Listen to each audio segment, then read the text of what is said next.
Βήμα τρίτο για το πώς θα φτιάξετε το σπίτι των ονείρων σας.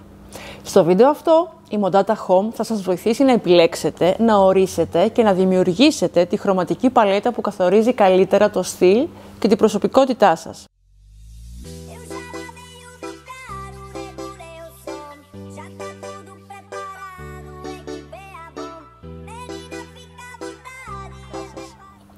Έχετε σκεφτεί γιατί τα χρώματα είναι τόσο σημαντικά στη ζωή μας?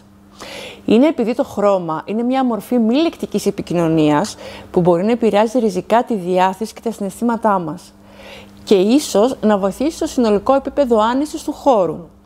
Άρα, αυτό μας δίνει τη δυνατότητα να εκμεταλλευτούμε τις θετικές ιδιότητες των χρωμάτων για να βελτιώσουμε τη στάση μας απέναντι σε γεγονότα και καταστάσεις της καθημερινότητάς μας. Αν για παράδειγμα επιλέξετε το μπλε, που είναι ένα από τα 3 βασικά χρώματα, θα σας μεταφέρει το αίσθημα της ασφάλειας και της γαλήνης, χωρίς να μειώνει το αίσθημα της παραγωγικότητας και έμπνευσης. Είναι το χρώμα με τις περισσότερες αποχρώσεις και αυτό μας βοηθάει να καθορίσουμε τα vibes και το στυλ του σπιτιού μας. Πώς το κάνουμε αυτό? Όταν επιλέγετε το ντύσιμό σας, ίσως θα μπορούσατε να δείτε ποια χρώματα φοράτε πιο συχνά. Και έτσι θα μπορέσετε να κλείνετε σε αυτό που σας ταιριάζουν περισσότερο. Παραδείγματος χάρη, αν συνηθίζετε να φοράτε μπλε και να το συνδυάζετε με χακί ή ταμπά παπούτσια και ασημεία αξεσουάρ, τότε αυτά τα χρώματα θα μπορούσαν να είναι η βασική παλέτα για το σπίτι σας.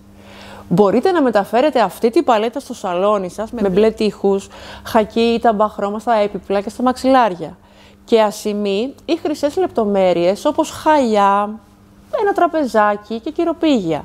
Κάντε μας like και ακολουθήστε το κανάλι μας για περισσότερα tips και συμβουλές. Πάμε τώρα να μάθουμε τον χρυσό κανόνα και τους παράγοντες που καθορίζουν την επιλογή ενός χρώματος. Στον εσωτερικό σχεδιασμό, ένας κανόνας που λειτουργεί για να πετύχουμε ένα αρμονικό συνολικό αποτέλεσμα είναι η λεγόμενη χρυσή αναλογία 60-30-10. Αν θεωρήσουμε ότι στο χρώμα των τοίχων κυριαρχεί το 60% του δωματίου, τότε το χρώμα του δαπέδου και των υφασμάτων πρέπει να αποτελεί το 30%, δηλαδή το μισό.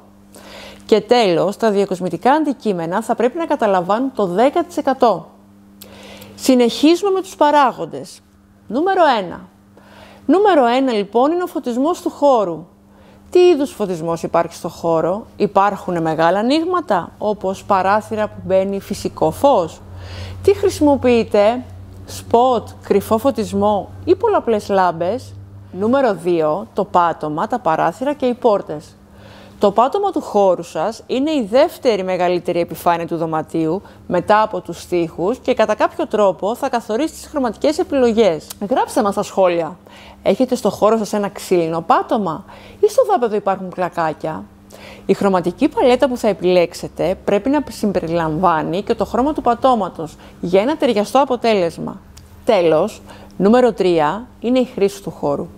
Για δωμάτια που προορίζονται για χώρους ξεκούρασης και χαλάρωσης, είναι ιδανικά τα χρώματα που δεν είναι διαγερτικά και προκαλούν αίσθημα ηρεμίας, όπως τα ουδέτερα χρώματα, οι πολύ ανοιχτές αποχρώσεις και γενικά οι χρωματικοί συνδυασμοί χωρίς έντονες αντιθέσεις. Αντίθετα, για τα δωμάτια που θέλουμε να είμαστε ενεργητικοί και δραστήριοι, μπορούμε να επιλέξουμε πιο έντονους χρωματικούς τόνους και χρωματικούς συνδυασμούς με αντιθέσεις.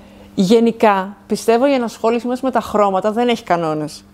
Στην καθημερινότητά μας μπορούμε να επιλέξουμε τα χρώματα που μας δημιουργούν ευχάριστα συναισθήματα. Επομένως, εμπιστευόμαστε το ένστικτό μας και επιλέγουμε εκείνα που μας κάνουν να αισθανόμαστε χαρά και μας φέρουν σε επαφή με τη δημιουργικότητα και την αίσθηση ελευθερίας. Γράψτε μας στα σχόλια όποια απορία και αν σας έχει δημιουργηθεί. Αν σας άρεσε το βίντεο, κάντε μας like και ακολουθήστε το κανάλι μας για να μείνετε συντονισμένοι στα επόμενα βήματα. Μην ξεχνάτε ότι μπορείτε να μας βρείτε στην ιστοσελίδα μας, στο Facebook, στο Instagram, στο TikTok και φυσικά στο YouTube.